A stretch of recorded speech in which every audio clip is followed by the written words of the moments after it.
नमस्कार, मैं सीता कुमारी, बिहार की बेटी, उड़ीसा की बहू। मेरे यूट्यूब चैनल में आपका स्वागत है। आज मैं आपको एक ऐसी टॉपर से मिलवाऊंगी जो छत्तीसगढ़ में चौथा स्थान प्राप्त की है और रायगढ़ में प्रथम स्थान प्राप्त की है।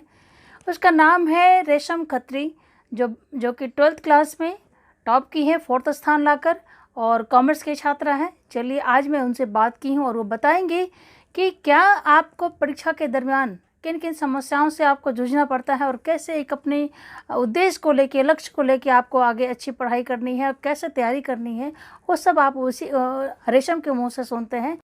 रेशम, आपने जो अभी 12th का रिजल्ट आया है, ये आप जब पास हुए हो कितने % मार्क्स आपके नंबर आए हैं? मेरे 96.60% आए हैं। अच्छा, तो आपने ये कौन सा आपने स्टेट बोर्ड दिया था या सीबीएसई बोर्ड या कौन सा बोर्ड था आपका? मेरा स्टेट बोर्ड था। स्टेट बोर्ड था।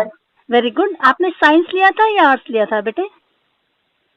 मैंने कॉमर्स स्ट्रीम से। कॉमर्स लिया था। Very good. तो आप मुझे ये बताइए, आपके स्कूल में हर साल मतलब क्लास में अव्वल आती थी या इस बार आपने टॉप किया?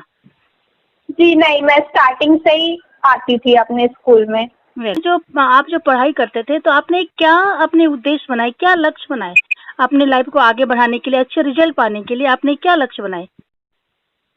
जी, मैं पहले तो रोज स्कूल जाया करती थी और जो भी मैम स्कूल में पढ़ाती थी उसको घर पे आके एक बार अच्छे से पूरा रिवाइज करती थी, ताकि जो भी डाउट निकले तो मैं नेक्स्ट डे जाके क्लियर कर सकूं।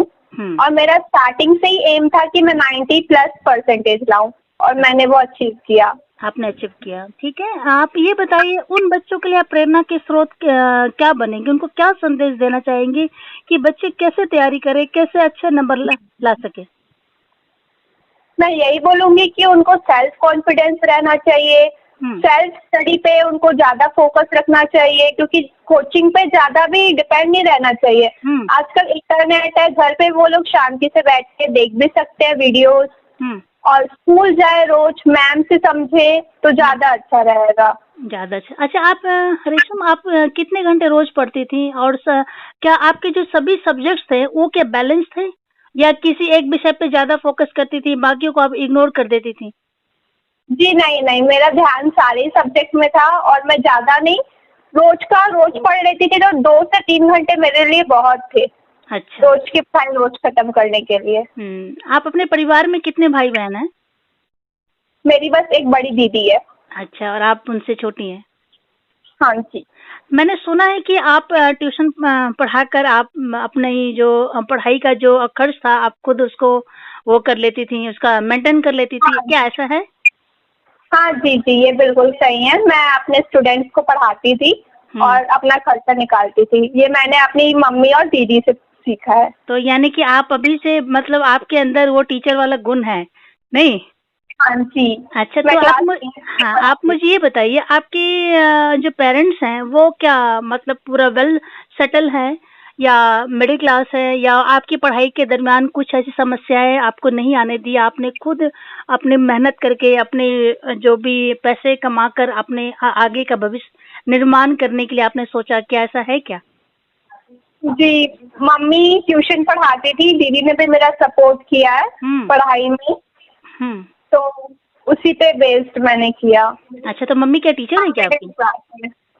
जी, मम्मी और दीदी आपकी क्या हैं, जॉब करती हैं?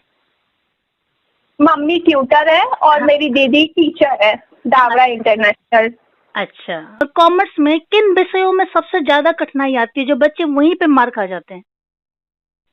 मेन तो उसमें अकाउंट्स और इकोनॉमिक्स रहता है, जिसके कारण बहुत लोग को डाउट लगता है।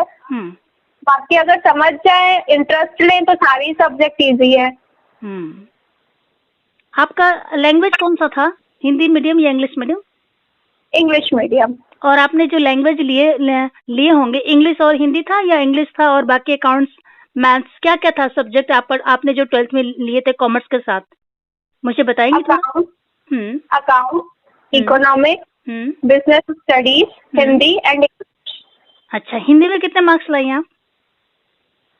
93।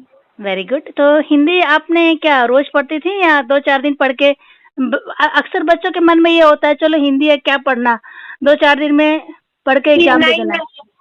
हिंदी की मैम भी बहुत अच्छी मिली थी, और हिंदी में ऐसे वर्ड्स रहते हैं कि हार्ड रहते हैं, तो उसको अगर रोज एक बार रीड कर ले, मीनिंग समझ ले तो अच्छा रहता है। आप मुझे हिंदी के बारे में थोड़ा अच्छे से बताइए, क्योंकि मैं हिंदी की ही टीचर हूँ, पीजीटी लेक्चरर हूँ। आप मुझे ये बताइए कि अब बच्चे कई बार क्या करते हैं ना, लैंग्वेज के प्रति ध्यान नहीं देते। उनको जो मतलब जैसे हर बच्चों में एक अपना अपना टैलेंट होता है, हर बच्चे एक उनके लिए एक सब्जेक्ट उनके लिए फेवरेट होता है और उसी पे वो ज्यादा फोकस करते हैं, बाकियों को छोड़ देते हैं और लैंग्वेज को तो बिल्कुल ही उसको इग्नोर करते हैं। तो क्या अगर टॉप करने के लिए बच्चों में सभी सब्जेक्ट बैलेंस होना चाहिए क्या? जी हाँ, सारे सब्जेक्ट को एक ही समान लेके चलना चाहिए। हिंदी और इंग्लिश को तो छोड़ना ही नहीं चाहिए, मतलब उनको भी साथ में लेके चलना चाहिए।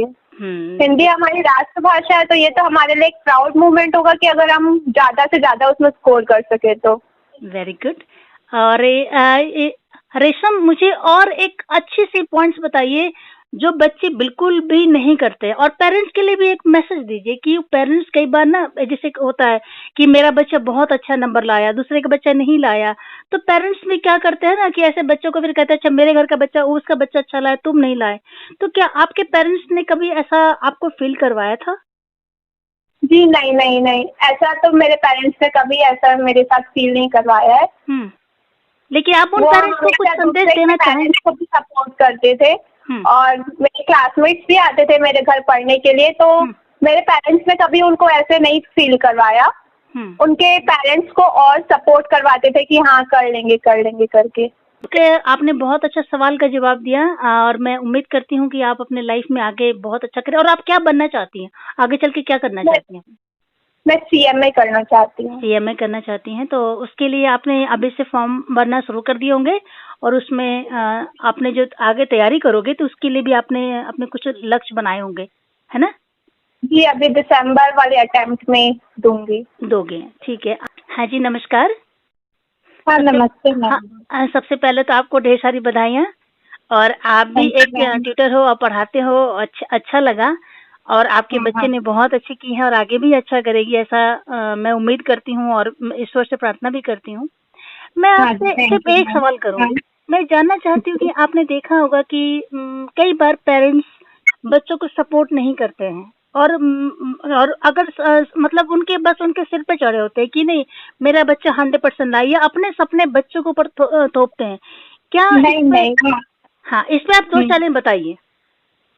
नहीं, ऐसे तो कभी किसी पेरेंट्स को मैं बोलती हूँ नहीं करना चाहिए, क्योंकि देखिए बच्चे का अपना एक मोटो रहता है हर किसी बच्चे के में।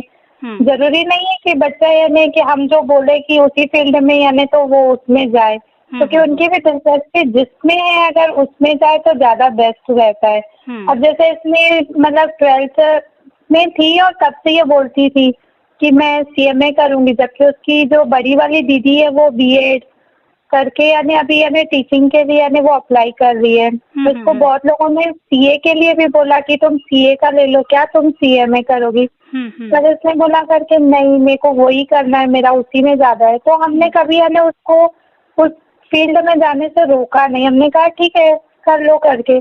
पर हम लोग इसको यानी बस ये बोलते थे कि जो भी करना है अपने यानी उसमें करो, क्योंकि बच्चों को, क्योंकि भविष्य अगर हम माँ बाप अपने हाथ में ले तो फिर वो बिगड़ता ही है।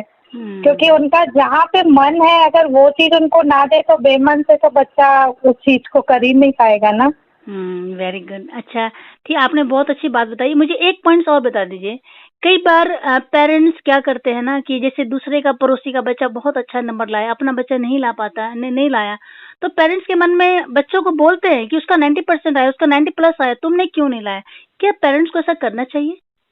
नहीं, बिल्कुल नहीं करना चाहिए, क्योंकि हर जैसे बोलते हैं ना हाथ की सब उंगलियां बराबर नहीं रहती, वैसे हर बच्चे में यानी एबिलिटी एक जैसी नहीं रहती है। अगर बच्चा पढ़ाई में नहीं है तो वो अदर एक्टिविटी में जरूर देखना, जो पढ़ाई में जो बच्चा अच्छा है ना उससे 100% वो ज्यादा दूसरे यानी स्किल में अच्छा दिखेगा। क्योंकि मैं भी जैसे क्लासेस लेती हूँ ना, बहुत बच्चे आते हैं, अगर एक ही घर के अगर 2 भाई बहन भी आ गए ना, तो अगर एक बहन अगर अच्छा पढ़ रही है तो भाई की अदर एक्टिविटी देखोगे तो उसका मुकाबला कोई नहीं कर सकता। तो ऐसे तो मैं बोलती हूँ किसी भी पेरेंट्स को नहीं करना चाहिए कि मतलब कंपेयर तो करना ही नहीं चाहिए। कंपेयर नाम की चीज तो बच्चों में रखनी भी नहीं चाहिए।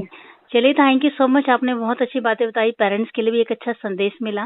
तो आपको रेशम से बात कर कैसा लगा? रेशम ने जो आपको बताई है एग्जाम के समय किन किन बातों का ध्यान रखना है और कैसे तैयारी करनी है।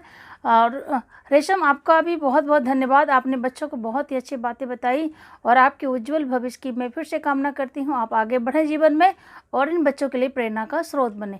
धन्यवाद रेशम खत्री जी आपका।